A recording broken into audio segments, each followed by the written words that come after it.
जय श्री श्री जगन्नाथ देव भगवान की शिला प्रभुपाद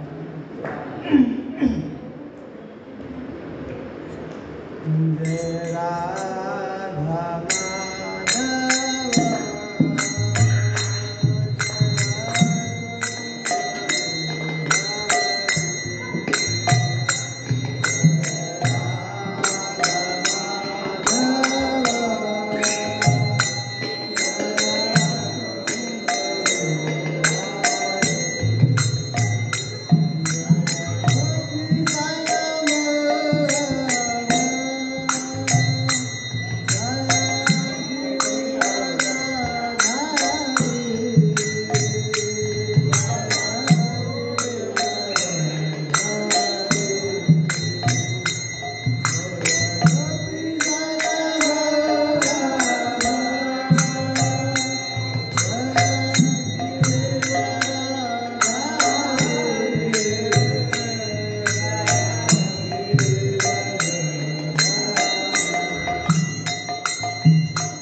कीर्तन की, श्री श्री गौरांगी वेंकटेश्वर की, श्री श्री जगन्नाथ बलेश्वर महारानी की, श्री श्री निताय गौरांग की, श्री प्रभुपाद की, श्री रामदेव की, अनंत कोटि वैष्णव।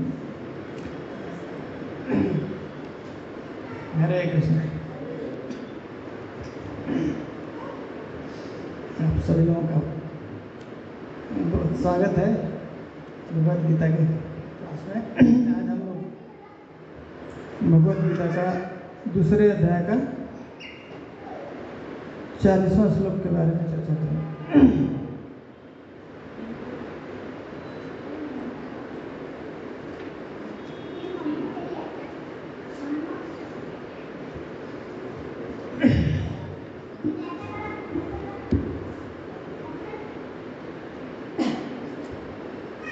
ओम नमो भगवते वासुदेवाय।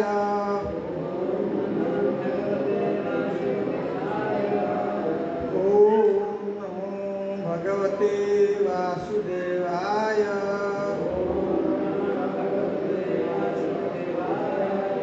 ओम नमो भगवते वासुदेवाय।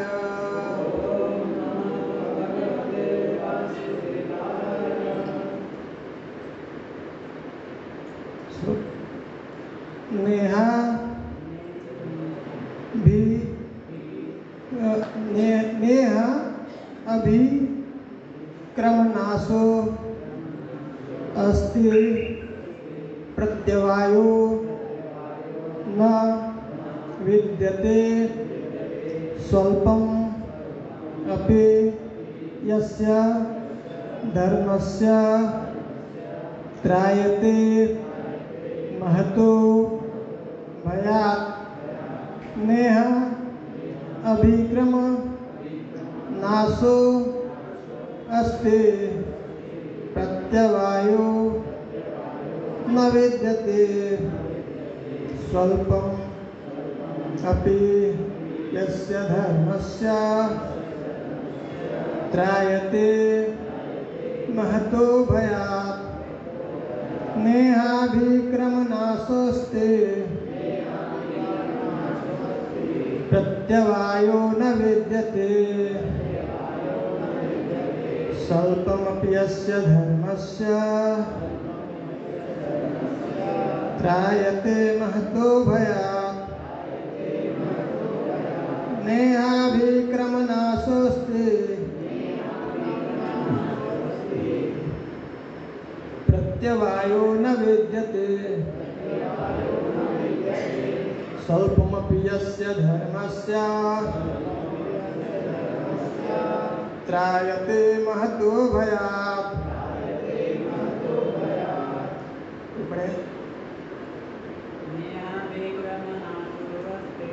नेहाभिक्रमनाशोऽस्ति प्रत्यवायो न विद्यते स्वल्पमपि यस्य धर्मस्य त्रायते महतो भयात्।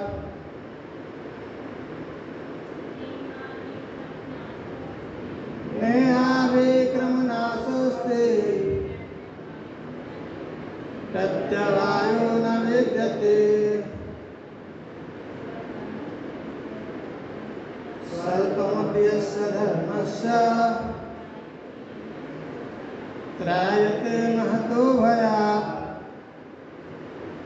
वर्ड टू वर्ड में न नहीं यह इस योग में अभिक्रम प्रयत्न करने में नाशः हानि अस्ति है प्रत्यवायः ह्रास न कभी नहीं विद्यते है सुअल्पम थोड़ा अपि यद्यपि अस्य इस धर्मस्य धर्म का त्रायते मुक्त करता है महतः महान भया भय से।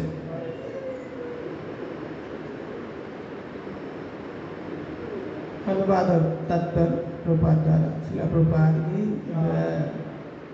इस प्रयास में न तो हानि होती है न ही ह्रास, अपितु इस पथ पर की गई अल्प प्रगति भी महान भय से रक्षा कर सकती है। तात्पर्य, कर्म का सर्वोच्च दिव्य गुण है कृष्ण भावनामृत में कर्म या इंद्रिय तृप्ति की आशा न करके कृष्ण के हित में कर्म करना। ऐसे कर्म का लघु आरंभ होने पर भी कोई बाधा नहीं आती है, न कभी इस आरंभ का विनाश होता है।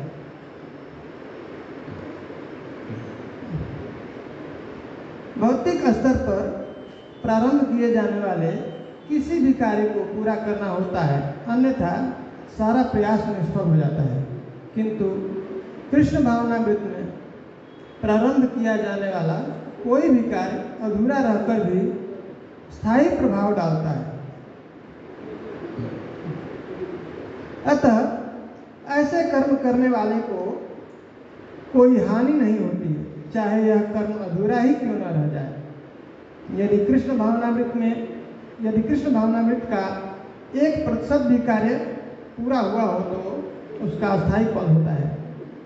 अतः अगली बार 2% से शुभारंभ होगा, किंतु भौतिक कर्म में जब तक 100% सफलता प्राप्त न हो तब तक कोई लाभ नहीं होता। अजामिल ने कृष्ण भावनामृत में अपने कर्तव्य का कुछ ही प्रतिशत पूरा किया था, किंतु भगवान की कृपा से उसे 100% लाभ मिला। इस संदर्भ में श्रीमद् भागवतम में 5.17 एक अत्यंत सुंदर श्लोक आया है। त्यक्त्वा स्वधर्मं चरणाम्बुजं हरेर् भजन् अपक्वोऽथ पतेत्ततो यदि यत्र क्व वा भद्रमभूतमस्य किं क्व वार्थाप्तो भजतां स्वधर्मतः।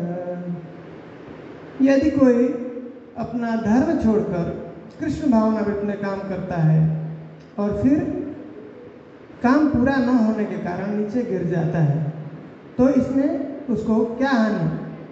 और यदि कोई अपने भौतिक कार्यों को पूरा करता है तो इससे उसको क्या लाभ होगा। अथवा जैसा कि ईसाई कहते हैं, यदि कोई अपनी शाश्वत आत्मा को खोकर संपूर्ण जगत को पा ले तो मनुष्य को इससे क्या लाभ होगा। भौतिक कार्य तथा उनके फल शरीर के साथ ही समाप्त हो जाते हैं, किंतु कृष्ण भावनामृत में किया गया कार्य मनुष्य को इस शरीर के विनष्ट होने पर भी पुनः कृष्ण भावनामृत तक ले जाता है। कम से कम इतना तो निश्चित है कि अगले जन्म में उसे सुसंस्कृत ब्राह्मण परिवार में या धनी मानी कुल में मनुष्य का शरीर प्राप्त हो सकेगा, जिससे उसे भविष्य में ऊपर उठने का अवसर प्राप्त हो सकेगा। कृष्ण भावनामृत में संपन्न कार्य का यही अनुपम है।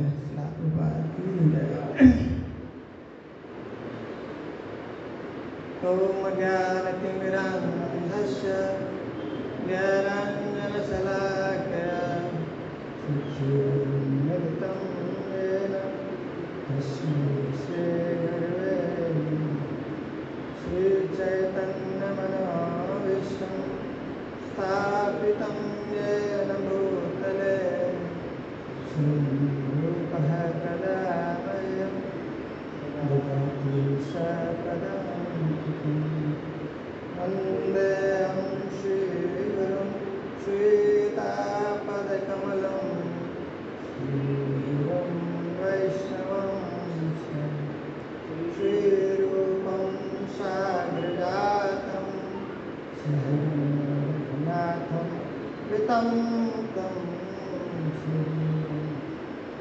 सद्वैतं सावधूतं परिजनसहितं कृष्णचैतन्यदेवं श्रीराधाकृष्णपादा सहगण ललिता शिव शाखा हे कृष्ण करुणा सिंधु दीनबंधु जगत्पते गोपीश गोपिकाकांत राधाकांत नमोस्तुते तप्तकांचन गौरांगी श्री राधे वृंदावनेश्वरी सुषमानुसुते प्रणमामि हरिप्रिये पंचकल्पतरुभ्यश्च कृपासिन्धुभ्येव च पतितानां पावनेभ्यो वैष्णवेभ्यो नमो नमः। विष्णुपादाय कृष्णप्रेष्ठाय भूतले श्रीमते भक्तिवेदान्त स्वामिने नमस्ते सारस्वते देवे गौरवाणी प्रचारिणे निर्विशेषशून्यवादी आश्रमप्रदेशकारिणे जय श्री कृष्ण चैतन्य प्रभु नित्यानंद श्री अद्वैत गदाधर श्रीवासादि हरे कृष्णा कृष्णा कृष्णा हरे हरे हरे राम राम राम हरे हरे कृष्णा कृष्णा कृष्णा हरे हरे हरे राम राम राम हरे हरे कृष्णा कृष्णा कृष्णा हरे हरे राम राम हरे मुखं करोति वाचालं पङ्गुं लङ्घयते भक्तिभावमहं वन्दे श्रीगुरुं परमानन्दमाधवं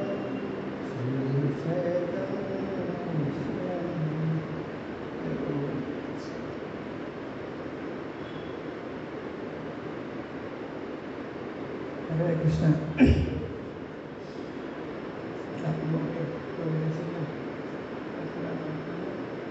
सभी जो वैष्णव हैं उनके चरणों में प्रणाम करता हूँ। आशीर्वाद दीजिए ताकि मैं कुछ भगवान का जो है महिमा सुना पाऊँ, ये भगवद गीता के बारे में ठीक से कुछ बोल पाऊँ। आज का श्लोक बहुत हम लोगों के लिए बहुत महत्वपूर्ण है, इसलिए ये उत्साह देने वाला है। भगवान बहुत उत्साहित कर रहे हैं, हम लोगों को बता रहे हैं, जैसा कि पीछे के जो श्लोकों में देख रहे थे। अर्जुन जो है हतोत्साहित हो चुके हैं, अभी बोल रहे हैं कि अब मैं युद्ध नहीं करूँगा। बहुत सारे कारण बताते हैं। युद्ध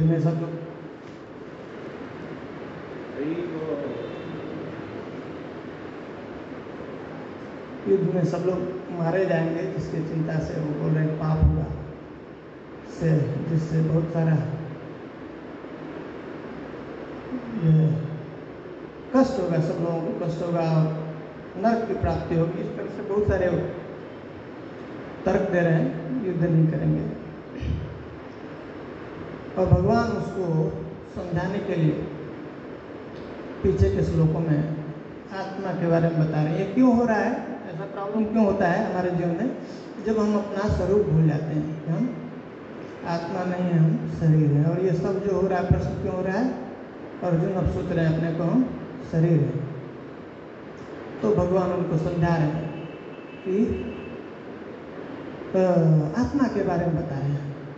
आत्मा के बारे में बहुत सारा वर्णन करने के बाद फिर उनको एटलीस्ट शरीर है, उसके बाद शरीर का भी जो धर्म है उसके बारे में बता रहे हैं कि दो धर्म होते हैं। हम लोगों का एक स्वधर्म है जो शरीर का धर्म है और आत्मा का धर्म है।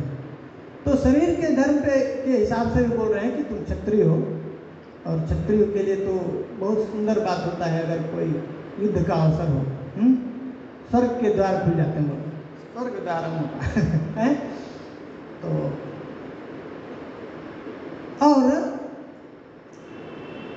बहुत सारा प्रोत्साहन देते हैं, कहते हैं कि तुम युद्ध करो, इसलिए तुमको युद्ध कर रहे हैं। अर्जुन, तुम युद्ध नहीं करोगे, इतने तुम्हारा जो है फेम, तुम्हारा यश जो है चारों ओर फैला हुआ है, तीनों लोकों में जो है, स्वर्ग लोक जो है, लोग कहाँ तक नहीं पहुंचा हुआ है। तो तुम काम क्या करो, युद्ध करो। युद्ध अगर छोड़ दोगे, नहीं जाओगे, नहीं युद्ध लड़ोगे तो तुम्हारा अपयश होगा, और अपयश जो है मृत्यु से भी बढ़कर है। वो इस मतलब वहाँ पे बोल रहे हैं भगवान कि अच्छा है कि मर जाओ।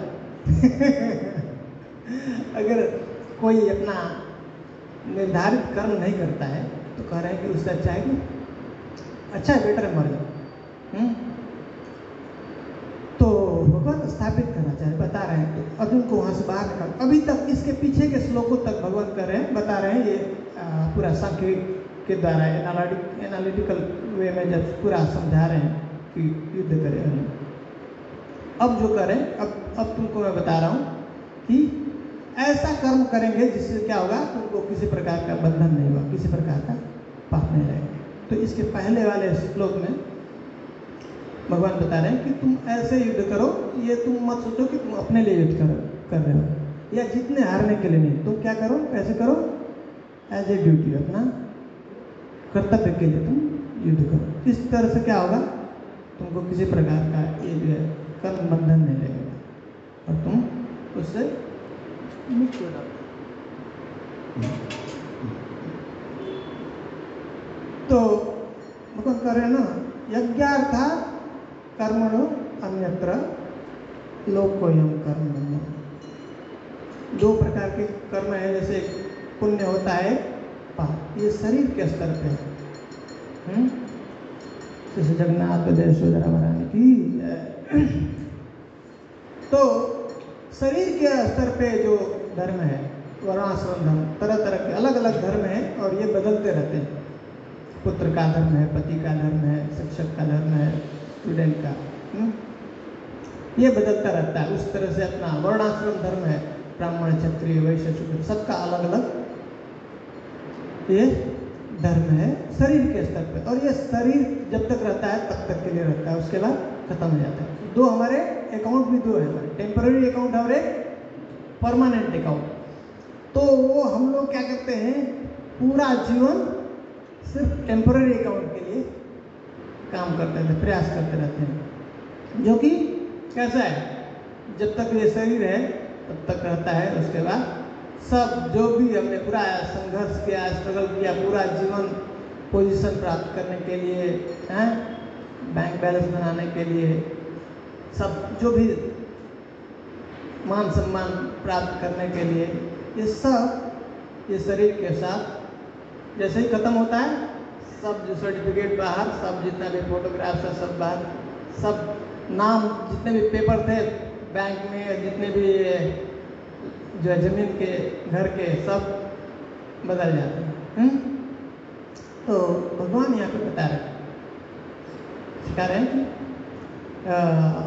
बहुत ज़्यादा उत्साह दे रहे हैं। देखो, इस भौतिक जगत में कोई भी कार्य करते हो, अगर कार्य शुरू करते हो और वो पूरा अगर नहीं होता है तो क्या होगा, वो उसका आपको पूरा तरह से रिजल्ट नहीं होता, फल नहीं होता। जैसे कोई किसान है, बीजारोपण करता है, और बहुत मेहनत करता है, उसको सींचता है, देखभाल करता है, लेकिन अंत समय में लास्ट जब उसको कटाई करना है, उस समय अगर उसका देखभाल नहीं करे, उसको कटाई नहीं करे, तो क्या होगा, सब पूरा उसका मेहनत बेकार हो जाए। जो भी उसने पैसा लगाया, जो भी उसने एनर्जी उसमें डाला, मेहनत लगाया, समय, वो सब व्यर्थ हो गया। उस तरह से अगर कोई बच्चा इंजीनियरिंग करता है, डॉक्टरी करता है, 3 साल पढ़ा, बढ़िया से उसने मेहनत किया, एग्ज़ाम दिया, और चौथे साल उसने ड्रॉप कर दिया, तो क्या होगा? उसका सब मेहनत बेकार। अब उसका सर्टिफिकेट नहीं मिलेगा, डॉक्टर का इंजीनियर। घर अगर बिल्डिंग बनाते हैं, सब कुछ रेडी कर दिया, लेकिन अभी छत पे अगर हमने उसको ढलाई नहीं किया तो कोई तो और जो मन में ऐसा प्रश्न आ सकता है, जैसे कोई भक्ति करने के लिए भी नया नया शुरू हुआ आया है, और उसके बाद अचानक किसी कारणवश उसका अगर शरीर छूट जाता है तो क्या होगा? तो बेकार हो गया उसका, आते हैं 4 नियम का पालन करते हैं, तो ऐसा मन में आएगा, संसार का भी हमने भोग नहीं किया और यहाँ पे किसी और का नहीं रहा, नहीं तो भगवान यहाँ पे आश्वासन दे रहे हैं, उनको बता रहे हैं क्या? चिंता मत करो उसका। स्वल्पमपि यस्य धर्मस्य त्रायते महतो गया। थोड़ा सा भी अगर किया है भजन तो क्या करे? वो उसका लॉस नहीं होता है, वो वैसे ही रहेगा, फिक्स है, परमानेंट है। वो आत्मा कैसा है? परमानेंट है, वैसे ही वो उसके अकाउंट में परमानेंट रहेगा, कभी कोई उसको ले ही नहीं सकता है, चुरा नहीं सकता है। अभी संसार में हम लोग जो भी कमा रहे हैं, धन जो भी हम बना रहे हैं, सबका डर बना रहता है, नहीं टेंशन है, लाने के बाद कोई चीज़ हम पैसा जमा करते हैं, उसका टेंशन है, कोई आया चोरी कर लिया, कोई भी हमने जो है धन इकट्ठा किया, कोई गहना बनाया, उसको रखा, सोने का रखा, घर भी अच्छा बनाया, गाड़ी लाया, उसका तुरंत नेक्स्ट टाइम से टेंशन शुरू हो जाता है, अब इसका सुरक्षा कैसे करें? और ये कैसा है? कौन है? कोई ले ही नहीं सकता है, और दूसरा क्या कहते हैं? प्रत्यवायो न विद्यते, इसका कोई साइड इफेक्ट नहीं है। साइड इफेक्ट है, जैसे हम लोग दवा, कोई बीमारी हुई और दवा खाते हैं, बीमारी तो ठीक हो गई, लेकिन उसके साथ साथ क्या होता है? साइड इफेक्ट का भी चांस है ना, दूसरा और एक बीमारी शुरू हो जाएगा। लेकिन क्या करें? इसका ह्रास नहीं होगा, कोई किसी प्रकार का हानि नहीं होगी, दूसरा और कुछ हानि नहीं होगा। सोचिए आयुर्वेद में है ऐसा, प्रसाद जब हम लेते हैं दवा तो उसका साइड इफेक्ट नहीं रहता, लेकिन एलोपैथ में कहे तो उसका दूसरा साइड इफेक्ट शुरू हो जाता है। ऐसे कोई इलेक्ट्रिक के बारे में जानकारी नहीं किसी को, और मान लीजिए इसकी मेन जो सोर्स है, उसने केबल को क्या है दूसरे पॉजिटिव को निगेटिव में ऐसे कनेक्ट कर दिया, क्या होगा? सब जो भी है सब पूरा उड़ जाएगा, नहीं? तो इसमें क्या है? साइड इफेक्ट का। लेकिन भगवान इसमें बता दो जो है प्रॉमिस कर रहे, क्या है? एक तो उसका हमेशा के लिए वो इकट्ठा रहेगा, और उसका कोई किसी प्रकार का साइड इफेक्ट नहीं। और एक सबसे सुंदर बात क्या करें? प्रत्यवायो न विद्यते स्वल्पमपि यस्य धर्मस्य त्रायते महतो भया। और बड़े से बड़ा जो डेंजर है, खतरा है, उससे क्या कहते हैं? मुक्त हो जाएगा। विश्वास दिला रहे भगवान। अब सबसे बड़ा हम लोगों के लिए ये डर है, मृत्यु का डर।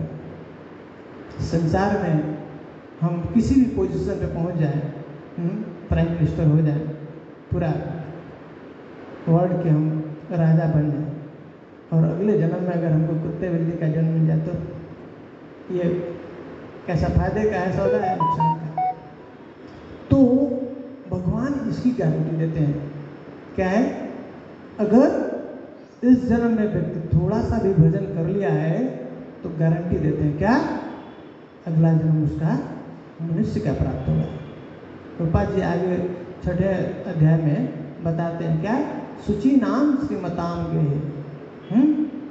योग भ्रष्ट भी जायते। अगर कोई व्यक्ति शुरू करता है, भजन शुरू करता है, और उसको इच्छा हो गई कि अरे थोड़ी समय किया और उसने देखा कि अरे लोग बाहर के कितना मजा कर रहे हैं, हमारा टाइम बेकार है तो ऐसा सोच करके और वो भक्ति छोड़ दिया, भजन करना छोड़ देता है, तो भगवान कहते हैं ओहो ये क्या है, कितना सुंदर काम कर रहा था, अब ये थोड़ी से उसके चक्कर में छोड़ दिया। तो बोलते हैं कि इस शरीर में वो क्या भोगेगा? 100 साल का उम्र है, अभी तो 100 साल भी नहीं जी रहे लोग, उसमें तरह तरह का बीमारी है, तरह तरह का टेंशन है, बुढ़ापा है, क्या भोग क्या करता है इतने समय में? तो कहते हैं ठीक है, इसको उसको क्या करते हैं, स्वर्ग लोक भेज देते हैं। स्वर्ग लोक में जाता है और स्वर्ग लोक में बहुत लंबे समय तक वहाँ पे क्या है, किसी प्रकार का ये कोई रोग नहीं होता है, कोई बुढ़ापा नहीं, कोई थकता नहीं है। तो वहाँ पे बोलते हैं कि काफ़ी समय तक वो भोग करने के बाद फिर से भौतिक जगत में आता है, इस धरती पे आता है और फिर से उसको कहाँ पे जन्म मिलता है, शुचि नाम श्रीमतान के, जो एक बहुत ही पवित्र पुण्यवान जो है घर है, वैसे घर में उसको जन्म मिलता है। या फिर कोई एक बहुत जो धनी परिवार है वहाँ पे भगवान कहते हैं कि ताकि ब्राह्मण घर में, कुछ पुण्य घर में ऐसे जन्म मिलने से क्या होता है इसको कि वो वहाँ से फिर अपना भक्ति प्रगति कर सकता है, चांसेस रहता है उसको करने के लिए। और इस संसार में हम लोग ज़्यादा समय किसमें, धन उपार्जन में, कमाने में लगा देते हैं। तो कह रहे हैं भगवान कि उसको एक धनी परिवार में जन्म मिलता है, जिससे एटलीस्ट उसको वो चिंता नहीं रहता, धन कमाने का चिंता नहीं, तो वो समय को क्या कर सकता है, वो भगवान के भजन में लगा सकता है। प्रभुपाद जी आगे अपना और अपने गुरु जी के बारे में बताते हैं। वो ये जो उदाहरण दे रहे हैं, जो भजन किया शुरू में और शुरू में ही गिर गया, पोजीशन से गिर गया, फिर से वो अपना लग गया वो एक संसार में, भौतिक संसार में, उसके लिए बता रहे हैं। वो करें जो बहुत आगे पोजीशन पे पहुंच जाएगा, उच्च स्थिति में, अब जस्ट कंप्लीट ही करने वाला था और फिर जो है उसका शरीर छूट जाता है। तो वो बोल रहे हैं कि वो बहुत ही श्रेष्ठ कुल, जैसे जो परंपरा में जो आचार्य हैं वो वैसे जगह पे उनको जन्म मिलता है। बोलते हैं प्रभुपा जी बहुत ऐसा रेयर है, और वहाँ से फिर वो आगे भजन करके भगवत धाम को जाते हैं। इसमें बता रहे हैं कि एक उदाहरण दे रहे हैं, त्यक्त्वा स्वधर्मं चरणां भुजं हरे भजन न पक्को तपथे ततो। कह रहे हैं कि यदि कोई व्यक्ति त्यक्त्वा स्वधर्मं, ये जो अपना धर्म है उसको भूल जाता है, छोड़ देता है, नहीं करता है ठीक से, क्यों?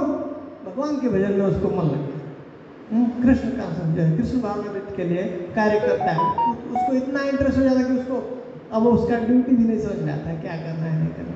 तो कह रहे हैं, और लेकिन उसमें क्या हुआ, भजन अपक्वो तपते ततो।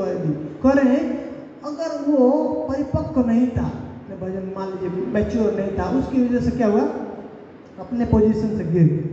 तो कह रहे हैं तो भी क्या करें, यत्र कोवा अभद्रम अभूत अमुष्यकिम, उसमें उसका कोई अभद्र नहीं हो, कोई हानि नहीं, कोई नुकसान नहीं।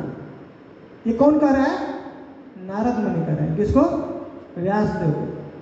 बहुत सारा ग्रंथों की रचना करने के बाद व्यासदेव को ये संतुष्टि नहीं होती, उनका हृदय संतुष्ट नहीं, तो उनको वो ये उनके मन में ऐसा आता है, हमने तो सब कुछ लिखा है, और इसलिए लिखा है कि जो जिस स्थिति पे है, अलग अलग पोजीशन से, वो वहीं से ऊपर उठना शुरू कर देगा। तो उनके मन की ये दुविधा को, डाउट को दूर करने के लिए बता रहे हैं कि नहीं, तुमको जो शुद्ध भक्ति के बारे में, भगवान की महिमा का जो गुणगान करो, थोड़ा भी किया तो कोई नुकसान नहीं होगा, लेकिन क्या करें, को अर्थ आप तो अभयता सधर्मता, उसका क्या, उसको क्या मिला, कुछ भी नहीं मिला। को अर्थ आप तो अभजता स्वधर्मता, जिसने भगवान का भजन नहीं किया और अपनी ड्यूटी बहुत बढ़िया से निभाया, बहुत सुंदर से किया, उसको कुछ भी नहीं मिला। जैसे हम लोग अभी बात कर रहे थे कि जीवन भर किसी व्यक्ति ने अपना बहुत बढ़िया ड्यूटी निभाया, सब कुछ किया, और अगले जन्म में जो है ऐसे अलग योनियों में जन्म मिल गया, तो क्या होगा उसका, क्या प्राप्त हुआ उसको? हाँ, पूरा सब कुछ व्यर्थ ही किया, बर्बाद किया। ये मनुष्य जन्म इसके लिए नहीं, मनुष्य जन्म इसके लिए नहीं, ये बहुत दुर्लभ है, बहुत मुश्किल से प्राप्त होता है मनुष्य।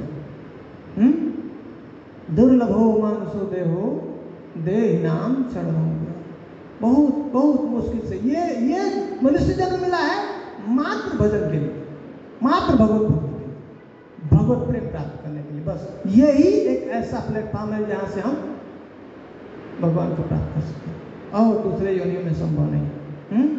जलज 9 लक्षाणी स्थावर लक्षाणी विंशति।